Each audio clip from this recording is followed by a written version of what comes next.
Youth pastors have a hard time getting started and getting momentum. And when you're new, it can feel like everyone knows what they're doing except for you. It's just so demoralizing when you or people around you are constantly comparing you to another youth pastor, to another ministry, to another church, to another campus. Never compare your beginning to someone else's middle, because they're year 5 or year 10, year 15, and you're year 1, you're still figuring things out. They've been through all those headaches and heartbreaks and everything else that comes in youth ministry. Do you ever feel like you are failing at youth ministry? Well, stick around, because today we're talking about 3 reasons why new youth pastors fail and what you can do about it.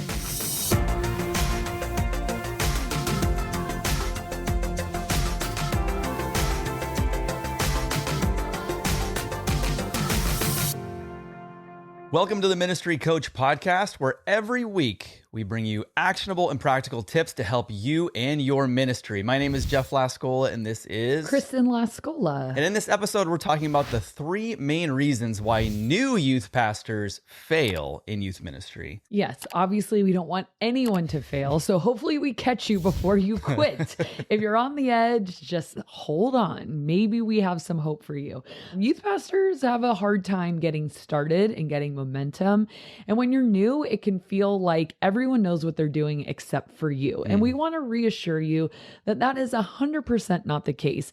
Most people don't know what they're doing. They're trying just like you are. Yeah. And so don't give up. We got you. So number 1, I feel like a reason why new youth pastors fail is because they're under-resourced. So there are plenty, especially now in 2023, there are plenty of resources available that are just there for the taking, that people who have been in youth ministry for a long time, who had to do the hard sweat, blood, sweat, and tears so that you don't have to.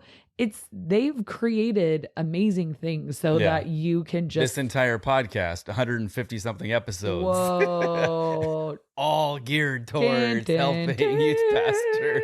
Yeah. For free. Well, and that is kind of it. It's like, this is just one of many resources that you can tap into, and things that I wish I had when I first started, because a lot of youth pastors feel like you've got to reinvent the wheel, or you've got to create your own, or you've got to build from the ground up, when so many people have gone before you, and you can still have integrity of finding your own voice and making it your own and all of that. But at least, it gives you some kind of paint by numbers to go off of. And if you want to change out the colors a little bit to make it your own, go for it. But at least you don't have to draw the picture. Right. And so one resource right now that I'm kind of psyched out of my mind about is, again, what I wish I had when I was 20 years old and starting it's from DOIM. And we all know that name because they're such a wealth, a treasure trove, if you will, of resources to the point where you could really drown in them. I don't really know if I've ever reached the end of the DOIM cavern, but right now they're doing this super cool thing where basically they're just giving it straight to you, like some of their best and newest resources. And it's called the Fall Free for All. And this is a time sensitive thing. So basically, I mean, you don't have to do anything. There's no payment. Like, I can just hear the 19-year-old me going, yes, please, like, please give me.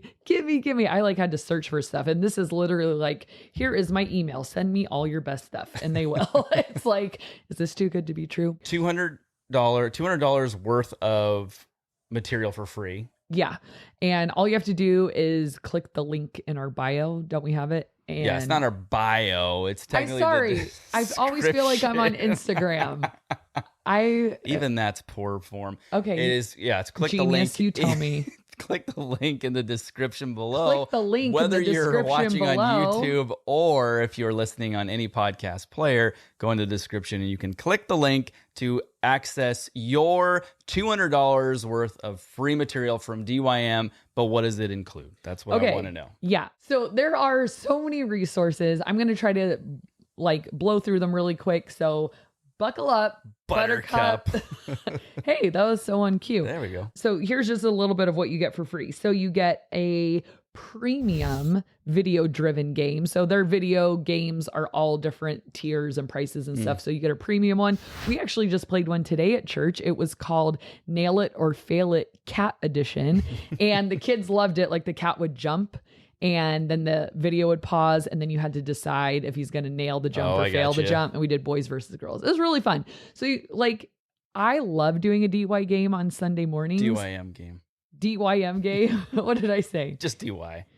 Download youth game. Because you show up, you put it in pro, and you're like done. Yeah. You're ready to go.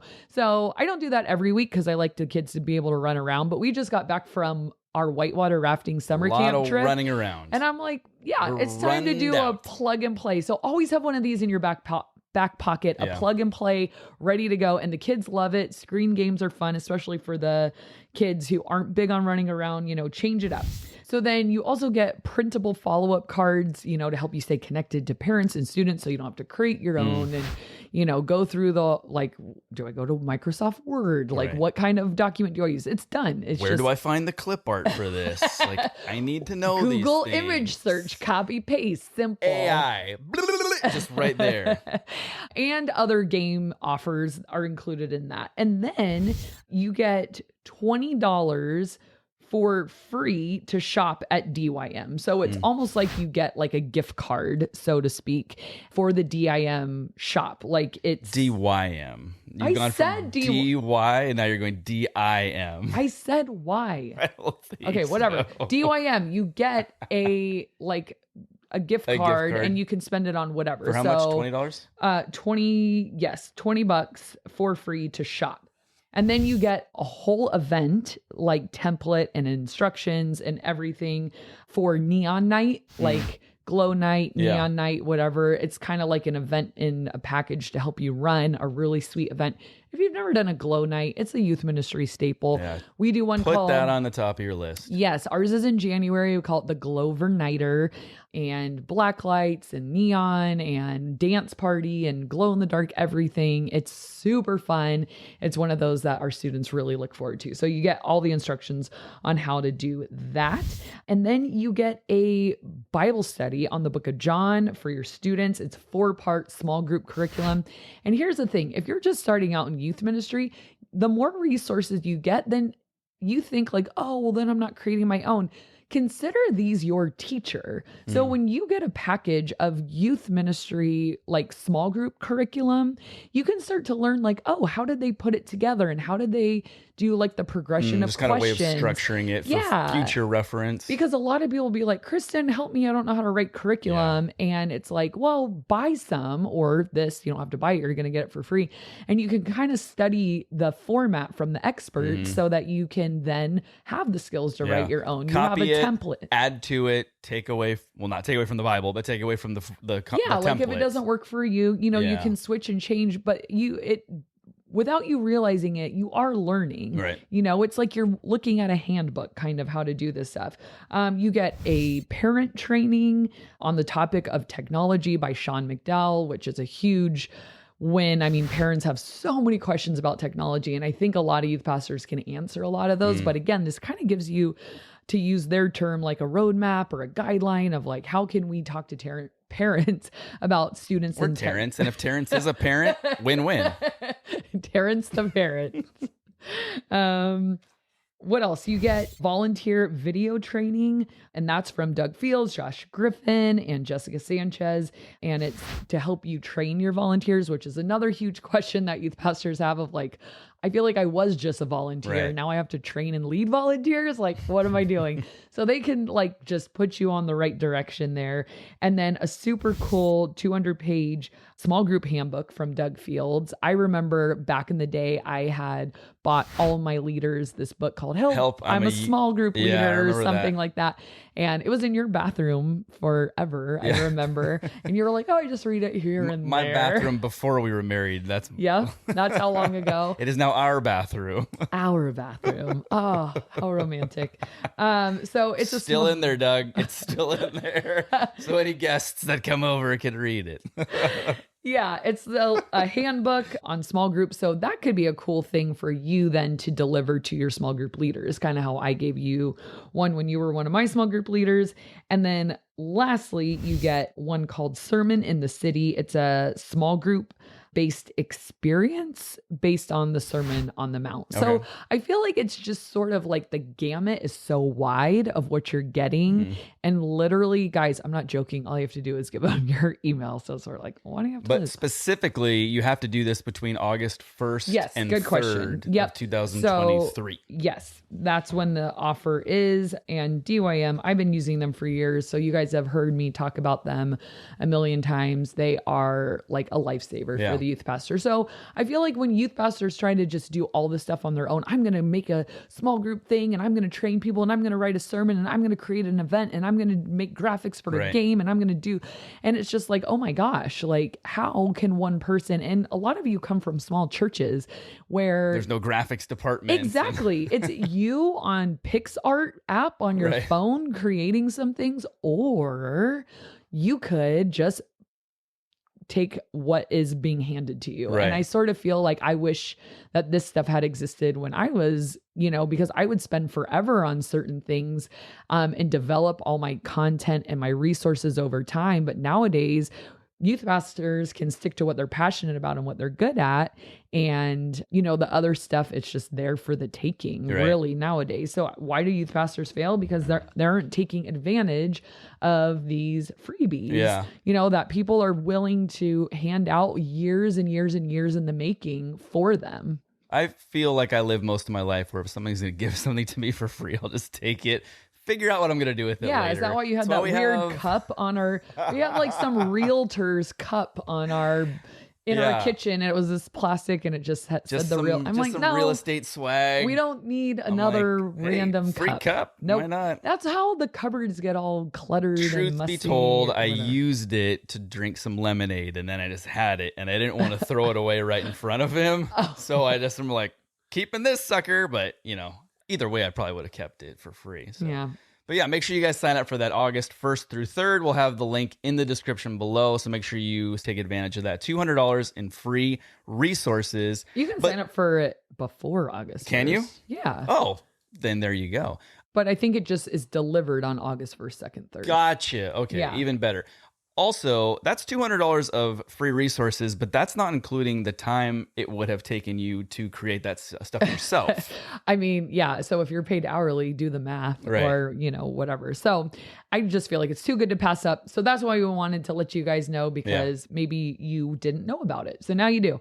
All right. So number 2 of the reasons why new youth pastors fail is because new youth pastors often compare themselves to youth pastors and compare their youth group to youth groups that have been around for a while. Right. Why am I not as big as the youth group down the street Yes. or across town or whatever? So it can really play mind games on you because you feel like, well, since I'm not them, or since I'm not pulling numbers like they are, and since I'm not pulling events like they are and whatever, it can make you feel like you're doing something wrong when it's just that you need time to gain momentum and confidence and work your system and find your voice and figure out what works for you in the particular community and youth group that God has put in your care. Yeah.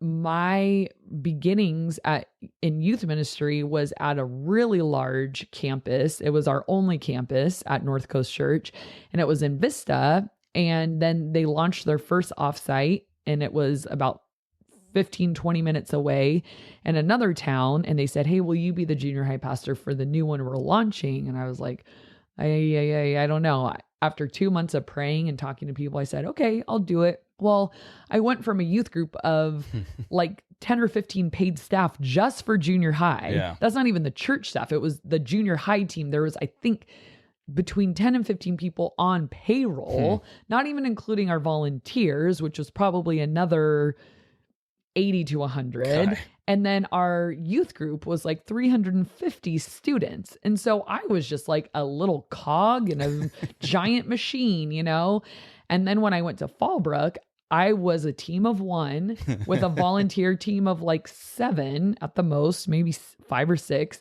and 11 kids. And I remember showing up and just being like, this is different. Okay. Because I had never known anything else. And all the kids could do was tell me about the coolest youth group down the street. Yeah. Have you ever heard of da da da da? Right. That was the name. Da da da da da da da. It's still so painful. You won't even say the name of it. I mean, it's just weird to say the name. We all know that youth group in our town. Everyone right? has one, right? And they'd be like, and they would always drop the youth pastor's name. Do you know blah blah? Blah blah, the youth pastor at da da da da da. And I would say, yeah, he's so cool. Like he's awesome. He's so dee doo da doo. Dumb. That was daddish. But I was so insecure because we were the small show in town and they were big and they were popular and they had all the kids and everyone was always comparing me back to the main campus where I'd come from and to this other youth group in town. So I went from like a youth group of 350 to a youth group of 11, and everyone's comparing me all the time to, oh, this one's better, this one's better, this guy's better, this guy's better. And then you yourself were comparing the same things. Yeah. And it took us years to really get some momentum going and for me to figure out what the heck am I doing. And I loved it and I loved my students, but man, like the insecurity and the wondering of like, do I just suck? Like, why is everyone else able to grow things and whatever? And then we eventually hit our stride, but guys, like that could take years. Yeah. And so where has God placed you and the unique gifts he's given you? It's just so demoralizing when you or people around you are constantly comparing you to another youth pastor, to another ministry, to another church, to another campus. Well, you're not them. And you have a unique set of challenges that might be like, hey, we're kind of hitting a plateau right now. Maybe a growth is in our future. And there can be reasons things aren't growing. And sometimes there are no reasons things aren't growing. It just takes time, and you've got to build a reputation. You've got to build momentum. You've got to build.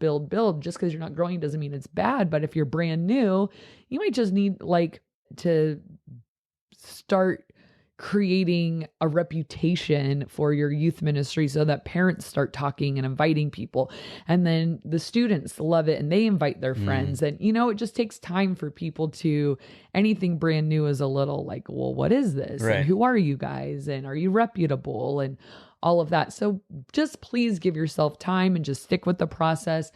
Go through the humbling experience of being small, and, you know, don't give up just because of that. I think sometimes they fail because they're like, well, guess I'm not doing a good job. Right. Peace out. And it's like, no, you just needed more time. It's just not a realistic expectation to go from 11 kids to 100 kids in 6 months. You know, maybe you heard of one pastor who did the unicorn. Yeah, it's like, oh my gosh, they grew it in like 6 months and now like they have 800 services to accommodate all the people. It's like those happen, sure, but I would say the most common story is just very slow, calculated, intentional growth of like trying to do a really good job every single time after time, week after week, month after month, year after year, and then the growth happens. But it can be toilsome. Yeah. And there's definitely ways that you can speed that process up,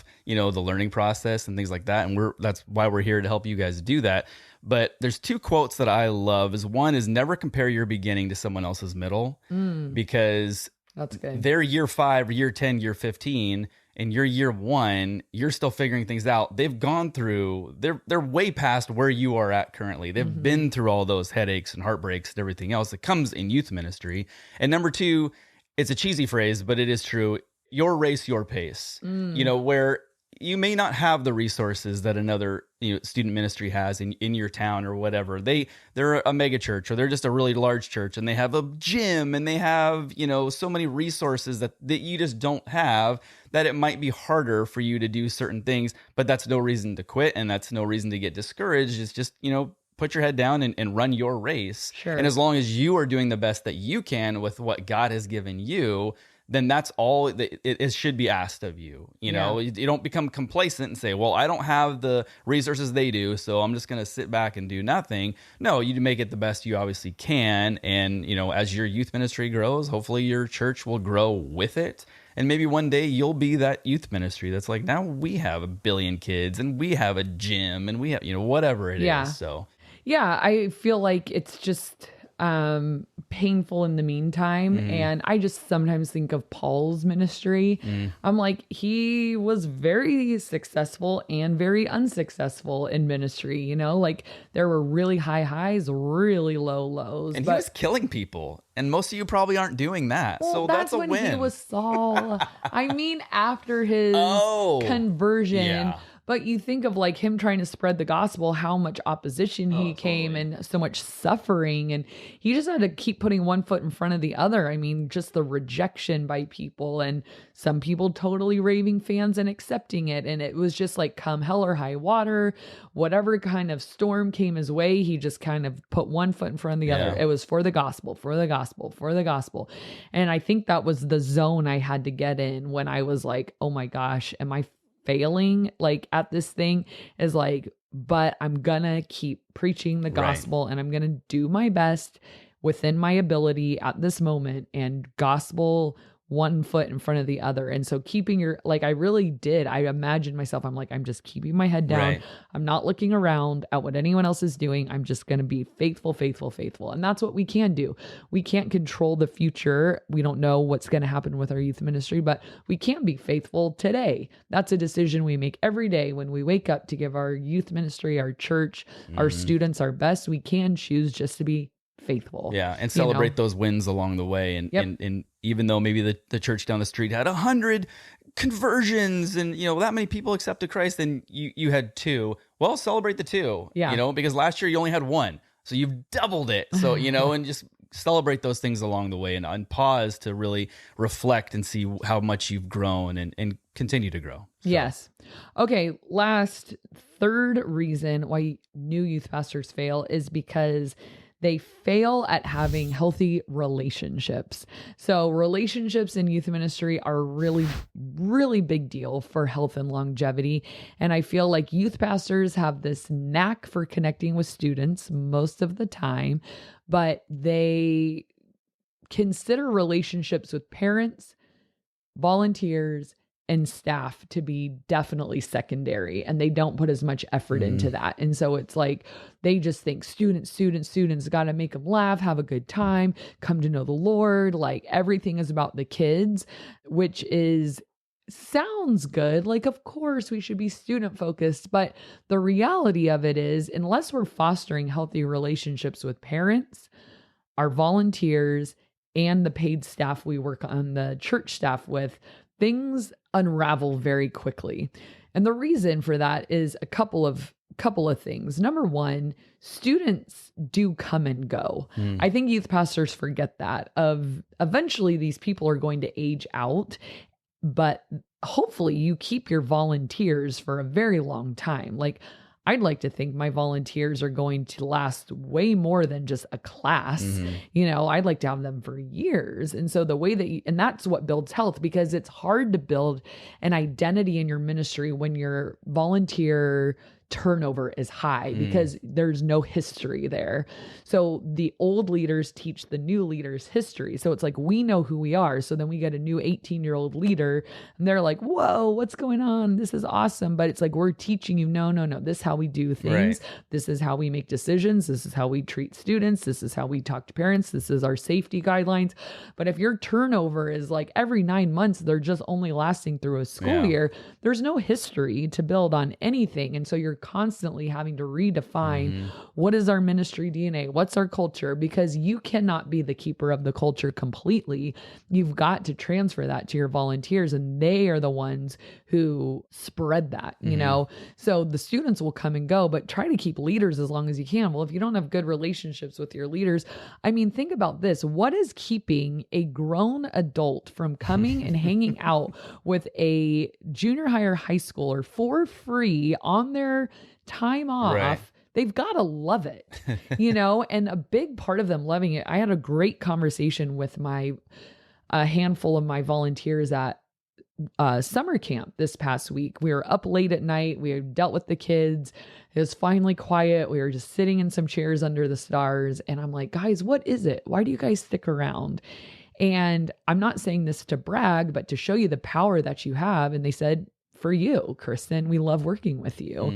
And they love their students. They're excellent small group leaders, but they said, we love working with you. And I was like, but wait, I love working with you. And it was like this mutual thing of like, they are what I look forward to seeing. Like every single one of them is like an incredible rock star, and they love working with me. And so we've built this relationship where we're each other's biggest fans. Yeah. We look forward to seeing each other. We love doing ministry together. We can't wait to hang out with each other. And that's what keeps people around. And I told them that's what's kept me in the game is you guys, you know, because you fall in love with this class of students that you get so close with, but then they graduate and you're all of a sudden like, no, don't leave me. I love you. You know, I've had moments where after transition Sundays, I've just gone and cried because I'm like, no, it's never going to be the same. But, you know, like having a ride or die volunteer team or staff or whoever your people are that help you do ministry, it's like, man, I'm going to miss those kids, but I still got my buds, you know, and we do everything like as a team. We've got each other's back. We've got support and encouragement. And I'm like, you guys are the reason kids come. Yeah. And we just like had this moment where we were like, oh, this is so great. We're the best, you know? So really having to pour into that volunteer team and make those relationships strong, because without it, you've got no culture and longevity. And then same with your staff, like the senior pastor or the children's pastor or the high school or junior high pastor, whatever you are. But, you know, you've got to have internal health, because that's another reason people fail is because they couldn't play well in the sandbox. You know, they just had too many internal struggles where it was more behind the scenes, like nobody knew about it, but it was like like tension with the senior pastor, competitiveness with another ministry, or not being able to forgive or move on, but being mature enough to like deal with internal health, that keeps you in the game longer too. Because ultimately, I mean, parents pay our paycheck, so you got to get along with parents. I mean, we're a nonprofit, so it's tithes is where they come from. So we've got to pour into the parents. We've got to make sure the parents love what we do, that they feel informed, that they feel comfortable, that they feel like we're responding to them and hearing them and listening to them and supporting them and whatever they need. We've got to be parent focused, leader focused, and staff focused, not just kid focused, because youth ministry is all of those things. So youth pastors, when they neglect one of those, then the parents rise up and they talk to each other, and they, you know, start complaining to senior pastors about you and stuff. You don't want that. Yeah. Nope. And then you're gone. That's in, I was going to say, I mean, recovering from that's tough. Isn't that the 3-legged stool thing? Yep. What is it again? Students, volunteers, parents? It's staff, parents, students. So you can include volunteers under staff. Yeah. But I mean, there's so much to unpack there that we're not going to dive into today, but our dynamics between our staff that we work alongside and our volunteers that just might come on a youth night.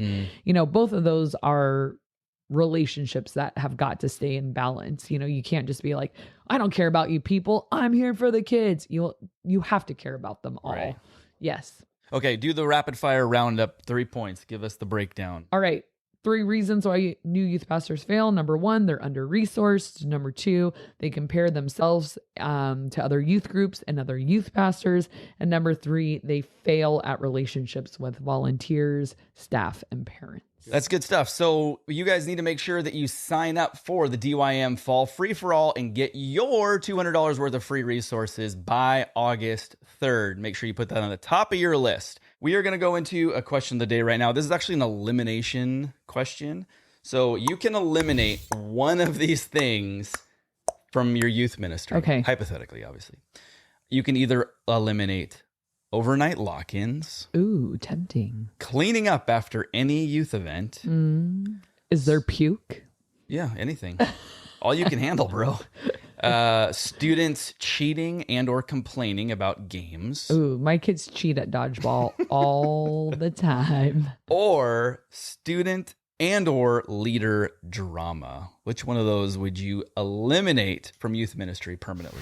Probably because I'm just coming off of camp. And when you spend 8 days with people, eating, sleeping, rafting, swimming, all in each other's business all the time, drama inevitably happens. And I feel like I'm at my capacity right now. So I would say I'd probably get rid of the drama. It's probably going to be whatever And most we'd all recent be thing. one big happy family all the time. And I'll ask you this question again after your next all-nighter I know. and see what you say. Whatever the most recent one is probably what I'd get rid of. Fresh on the top of I your got mind. real mad at them our last overnighter. They're still talking about it. And I said, excuse me. Your leaders or your students? Students. They made me out to be the bad guy because by 3 a.m. I had had enough. And I told them to stop talking and go to bed. And they're like, remember when you yelled at us? And I'm like, okay, that's how the story goes. I said, do you remember when I asked you politely from 11 p.m. to 3 a.m. to please stop talking, that it was time to go to bed? Do you remember that How are you part? ruining their good time? I know, They're on I vacation. really was. Hey.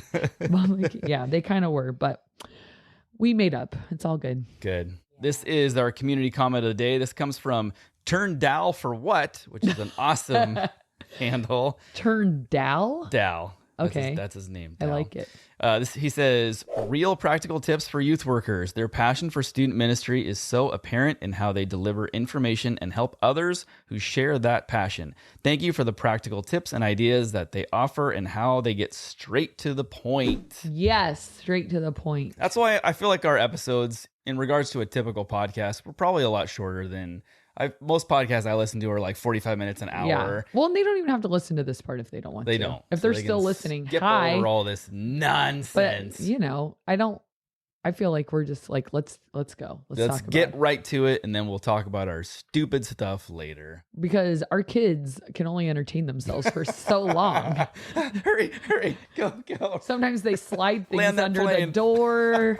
Sometimes they come in and we have to cut that out. Sometimes they peek around the back here. I think actually one of them may have even done that during this episode. So you'll see, and I'll see when I'm editing this. So anyways, hope you guys enjoyed it. Hey, What are you going to do? thank you guys so much for watching and listening. And we'll see you next time. Today we're talking about 3 reasons why new youth pastors fail. 3 reasons why new youth pastors fail and how you can avoid the pitfalls. Free fall for all. And free for all fall. What's it called?